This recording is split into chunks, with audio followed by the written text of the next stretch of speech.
जी हाँ, हमारे साथ कार्यक्रम में शामिल हो रहे हैं संजीव भसीन साहब, IIFL सिक्योरिटी से। भसीन साहब, बहुत बहुत स्वागत है।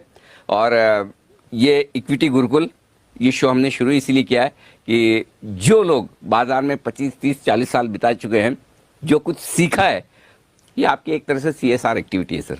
आपको वापस है ना देश को देना है। पहली चीज़ तो ये बताऊं कि ये आपकी 30 साल की जो यात्रा रही, इसमें सबसे बड़ी सीख बाजार से क्या मिली आपको? थैंक यू अनिल जी, आपने अपनी इस प्रोग्राम पे बुलाया और इतने आपके डिस्टिंग्विश गेस्ट्स हैं तो मैं उनके मुकाबले नहीं हूँ, लेकिन आपने सही कहा, हमारा मन और मस्तिष्क सब इन्वेस्टर के लिए है, रिटेल के लिए।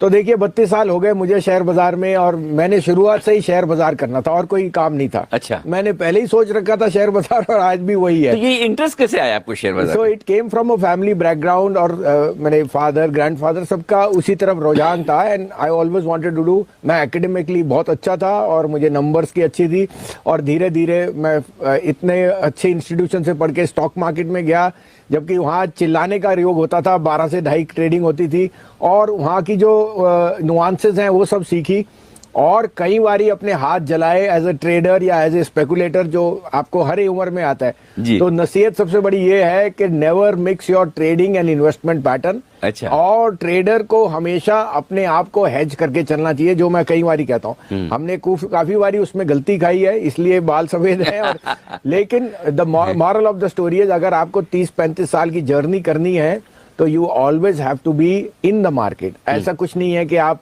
और बनने रहने के लिए आपको ये चेष्टा करनी है कि कभी आपको लीवरेज और बाकी जो मार्केट में ल्योर करने वाली जो वो एक मॉडरेशन में हो।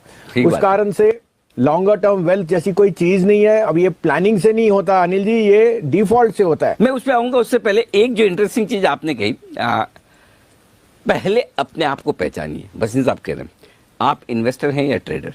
अगर आप ट्रेडर हैं तो ट्रेडिंग पोजीशन को इन्वेस्टमेंट में मत बदलिए, और अगर आप इन्वेस्टर हैं तो इन्वेस्टिंग पोजीशन में ट्रेड मत कीजिए। पहला गुरु मंत्र आपको ये मिला है। अब आप ये बोल रहे हैं कि जो दूसरी बात, डिफॉल्ट से पैसा बनता है, वो कैसे? डिफॉल्ट से इस कारण से कि अगर आप शेयर को लेके रखें और उसको रोज उस तरह से ट्रैक ना करें, अगर वो ब्लू चिप है और अपना मोमेंटम कर रहा है, आप में कन्विक्शन है, जैसे सबसे बड़े गुरु वॉरेन बफेट ने कहा, यू बाय द बिजनेस। और अगर आपको प्रोस्पेक्ट लगते हैं, मैं शेयरली मार्केट कैप ट्रैक करता हूं, और वो लगता है कि मार्केट कैप एक टाइम बहुत ग्रो करेगा, तो आप इंसेप्शन में कभी नहीं पकड़ सकेंगे। बट जब वो ग्रोथ पैटर्न पे आए, if you stay in the course, then only you will. आपको पता है जनरली इन्वेस्टर क्या करते हैं, विनर्स को बेच देते हैं और लूजर्स को रखते हैं, और बाद में रिग्रेट करते हैं कि उसमें से। तो जैसे मैंने कई बार आपके साथ टिप्पणी की है, हनीवेल की क्या स्टोरी थी, या हैवेल्स की क्या स्टोरी थी, या कई ऐसे शेयर हैं जो हमने जिसमें निवेश किया और वो डिफॉल्ट से बनते रहे। मैं छोटा सा शेयर आपको बताता हूँ, जेके सीमेंट, जो आज जेके लक्ष्मी सीमेंट है, उसका नाम था स्ट्रॉ प्रोडक्ट्स। और वो 8 रुपए का भाव था और कोई पूछने वाला नहीं था, it was on the house.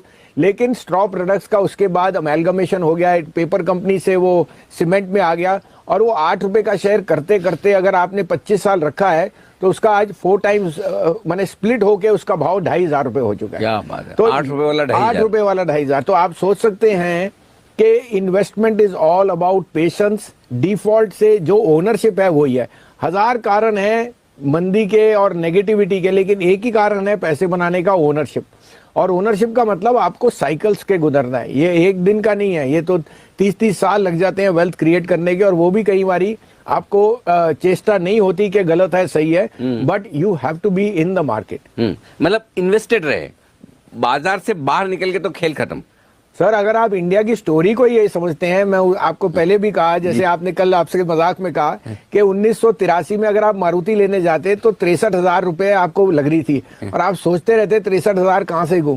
आज आप 80,000 का आईफोन 1 मिनट में लेते हैं, आपको पता भी नहीं लगता। करेक्ट। अब आप मार्केट कैप देखो आईफोन की कहाँ हो गई है, या वो 63,000 वाली मारुति। सो इस कारण से हम कई बारी वी ऑलवेज थिंक के घुसे ना घुसे, there is no such thing as timing the market. It is just any time जब आप एक मन बना ले कि equity as an asset class own करना है, किस प्रोपोर्शन में करना है depends on your age profile, but being there that is the only mantra. मैं ना आपसे इतने सालों से मैं आपको जानता हूं, आपके हजारों इंटरव्यू मैंने कर डाले हैं। मुझे एक चीज जो हर बार मैं सोचता हूं कि कभी मैं भसीन साहब से सीखूंगा, और आज मुझे मौका मिला तो मैं भी सीखना चाहता हूं। सर ये कॉन्फिडेंस कहाँ से लाते हैं आप इतना कि नहीं, मतलब गिरते हुए बाजार में जब 10,000 निफ्टी होगा तो सब बोलेंगे 8,000 हो जाएगा, 8,000 होगा तो सब 6,000 बोलेंगे, और 12,000 होगा तो सब 14,000 बोलेंगे, राइट? भीड़ तो यही करती है। 10,000 की निफ्टी में आप नहीं सोचते कि 8,000 या 9,000 हो जाएगा, आप 12,000 सोचते हो। ये कॉन्फिडेंस कब, कैसे और कहाँ से आता है? सो देखिए अनिल जी, पहली बात तो मैं कॉन्फिडेंट आदमी और पॉजिटिव आदमी हूँ। आपको पता है ये तो जिंदगी में भी उतार चढ़ाव है, और हम इसको किससे चेष्टा करते हैं? अपने मन से जी। मन और मस्तिष्क। तो मन और चंद्रमा और मस्तिष्क और माँ, ये हमारी सांस है। अगर आप किसी भी दिन शेयर बाजार से धोखा खा गए या मंदे हो या निराश है, आपकी मदर सबसे पहले जान जाएगी।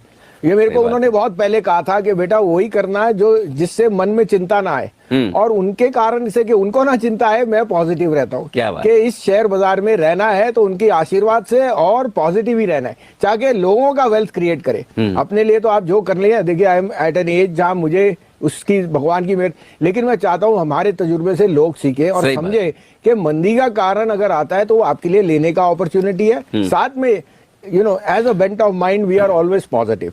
इंडिया की डेमोग्राफिक्स पे आप नेगेटिव हो ही नहीं सकते, because despite so many imponderables. आप देखिए कहाँ है बाजार। 2 साल पहले जो आपको दिख नहीं रहा था वो आज आपके सामने रियलिटी है, और अब वो green shoot and so on. So there is no fine time, you have to be positive on the market. Fear is always a good time to buy. लेकिन फियर होता है तब इस तरह का डर होता है कि आज नहीं लेकर कल लिया तो सस्ता मिलेगा, और ज्यादातर वक्त लोग जो इंतजार करते हैं वो सही भी पड़ते हैं कि हर दूसरे दिन भाव गिरते हुए नजर आते हैं। जो पैनिक वाली सिचुएशन होती है, क्या उस समय हिम्मत की जा सकती है? करें तो कैसे करें? बहुत अच्छी बात कही आप। देखिए सैटरडे को क्या हुआ था, एक एकदम हॉरर शो हुआ था कि डाउ वीक था, LTCG नहीं आया और मार्केट क्रैश कर गई। अब अगर आप सोचते कि ये 11,500 600 जो भी है उसके बाद ये, तो आपने मिस कर दी अपॉर्चुनिटी। 3 दिन में रिबाउंड आ गया। उसी तरह से मैं कहता हूँ fear comes because of a event, और उस इवेंट में भाव आपको साथ मिलते हैं। नहीं तो क्यों आपको रिलायंस सस्ता मिलेगा? कोई ना कोई कारण होएगा, लेकिन दैट कारण is temporary. Prices are falling because of a fear factor या सप्लाई एंड डिमांड, और किसी को फियर को आपको लेना चेष्टा करनी चाहिए, तभी आप कमाएंगे। तो there is never a find time of buying और सेलिंग। और अनिल जी मैं इन 30 साल में गुजर चुका हूं इस तरह के, मैंने 3 तो सर्किट्स देख चुका हूं, तो मुझे पता है कि क्या फियर है और क्या ग्रीड है, और इस कारण से हम बाजार को थोड़ा बेटर एनालाइज कर सकते हैं या एंटिसिपेट कर सकते हैं। तो आपके लिए एक और बड़ा लेसन ये कि आपको 30 साल मार्केट में बिताकर सीखने की जरूरत नहीं, 3 सर्किट देखकर सीखने की जरूरत नहीं, बसिन साहब के अनुभव से सीखिए। बसिन साहब एक और सवाल मैं जो आपसे पूछना चाहता हूँ, क्योंकि आप है ना कभी स्टॉक्स पर बात करने से परहेज नहीं करते। आमतौर पर बाजार के जितने बड़े गुरु के हम स्टॉक्स पे बात नहीं करेंगे, राइटली सो, उनके अपने कंप्लायंस इशू होते हैं, आपके भी होते होंगे, लेकिन आप दिल से बोलते हैं।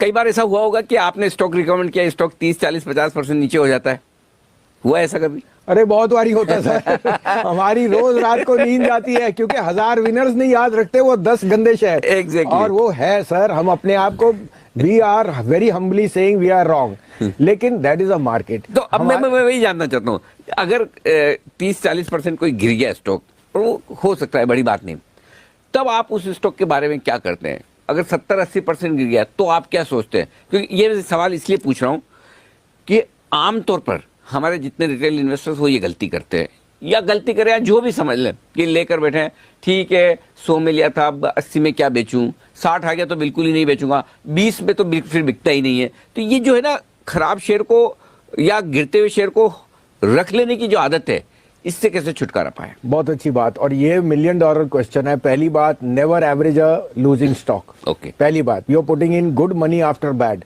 ये मैंने प्रिंसिपल सीख लिया। मैं कभी अपनी चाहे आपको कंपनी कितनी पसंद आ रही हो, बिल्कुल, अगर उसका भाव मेरे को फॉलिंग नाइफ दिखे और मुझे दिखता नहीं, समझ नहीं आ रहा क्यों घट रहा है, तो मेरी पहली इसका मतलब समझ नहीं आ रहा तो करेक्ट। अगर मुझे पता है कि जेन्युइन है, ब्लू चिप है और कोई कारण से गिर रहा है, तो I will definitely. But if I am on the wrong foot, और मेरा ईगो मुझे बेचने नहीं देता, देखो आई एम ऑल्सो, मेरे पे भी इमोशन, लेकिन अगर मेरा ईगो मुझे बेचने नहीं दे रहा, मैं और खरीदने की चेष्टा नहीं करता। इस कारण से अनिल जी मैं कहता हूं सबसे अच्छी चीज जो आज हमारे यहाँ एक रेवोल्यूशन आ गया, वो सिप और म्यूचुअल फंड है। Mutual fund managers are unemotional because they are managing your money, और वो लॉस काटना जानते हैं, उनको इमोशन नहीं है, क्योंकि उनको आपका परफॉर्मेंस देना है। वो चीज बेच सकते हैं, आप और मैं नहीं बेच सकते। इस कारण से द म्यूचुअल फंड रूट और the SIP route is the best long term investor for the passive investor. नहीं, लेकिन सर उसमें एक दिक्कत है, म्यूचुअल फंड में पैसा लगाएं, सिप में पैसा लगाएं, 5-15 साल के लिए भूल जाए, पैसा तो बनता है। ये तो प्रूवन ट्रैक रिकॉर्ड है। आप मतलब बहुत घटिया से घटिया इन्वेस्टर हैं तब भी बना लेंगे। लेकिन है ना, उसमें एक तो दो प्रॉब्लम है। एक तो मजा नहीं आता मार्केट में खेलने का, और दूसरा ये कि जो पैसा स्टॉक में डाल के कई कई गुना हो सकता है। म्यूचुअल फंड में एवरेज रिटर्न्स मिलेंगे, एवरेज से बेहतर रिटर्न मिलेंगे। तो जिनको बहुत ज्यादा पैसे बनाने हैं और जिनको ये लगता है कि मुझे भी तो एक सेटिस्फेक्शन होना चाहिए कि देखिए मैंने खरीदा है, मैंने स्टॉक ढूंढा है, मैंने इसमें बना है, तो ये जो दो इमोशंस है इनको कैसे कंट्रोल करना है? तो वो इमोशंस तो प्योर एंड सिंपल है। उसके लिए आपको अपनी बैलेंस शीट ठीक पढ़नी है, आपने अपना रोड चेक्स करने हैं, सी व्हाट द प्रोडक्ट। उसके लिए आपको मैं सिंपली बताऊं अनिल जी, मैंने अगर कोई मल्टी बैगर बनाया है, it has been from the grass root level, कोई बैलेंस शीट पढ़ के नहीं बनाया। तो उदाहरण के लिए अगर आपने पेज इंडस्ट्री 750 रुपए पे मैं था जब मैं डॉइचे बैंक में और प्लेसमेंट हुई, यही एनालिसिस कर दे कि जॉकी एज अ ब्रांड कितना उसका ब्रांड वैल्यू होएगा। और आज की डेट में आप अपने बच्चों को जानते हैं, उनकी जो स्पेंडिंग पैटर्न्स है पर्सनल कंजम्पशन पे आर मच अबव जो आप कभी और मैं कभी कर सकते थे। तो वो बताता है कि जो ब्रांड एक वायबल है या दिखती है उसके अगेंस्ट तो कोई मुकाबला नहीं है। ऐसे ही आपको मैंने बोला कि सनसिल्क शैम्पू लेडीज 10-20 रुपए बढ़ने के लिए अपना चेंज नहीं करेंगे, पर्सनल कंजम्पशन है। तो कभी कभी आप कॉमन सेंस से बहुत पैसा कमा सकते हैं। Similar is the case of Maruti, जो हर घर की चाहत थी 1985-90, और जब उसका इशू आया 2003-4 में, सरकार ने 125 रुपए अपना शेयर बेचा। लेकिन जो जिसको ओन करना था वो शेयर, उसने वहां से 10,000 रुपए तक की जर्नी देखी। ऐसे अनगिनत एग्जाम्पल हैं। So actually you are right. अगर आप अपना रिसर्च करें और अपने डे टू डे यूजेज में देखें क्या इंडिया की सबसे बड़ी पॉजिटिव क्या है, हमारी डेमोग्राफिक्स। एक तरफ से हमारे लिए प्रॉब्लम भी है पॉपुलेशन, एक तरफ से हमारे पे ब्लेसिंग इन डिस्गाइज है कि हमें 125 करोड़ कंज्यूमर है सर। एग्जैक्टली और 125 में से अब तो और होने वाले हैं जो आपके सीए और आर। सो आई थिंक हाँ, ऑफिशियली इतने आदमी और अगर आ गए आके तो आपके बैंक अकाउंट और कंजम्पशन बिजनेस देखो ऑफिशियली कितना लेजिटिमेट हो जाएगा। And so I think the common sense will always make money for the end investor.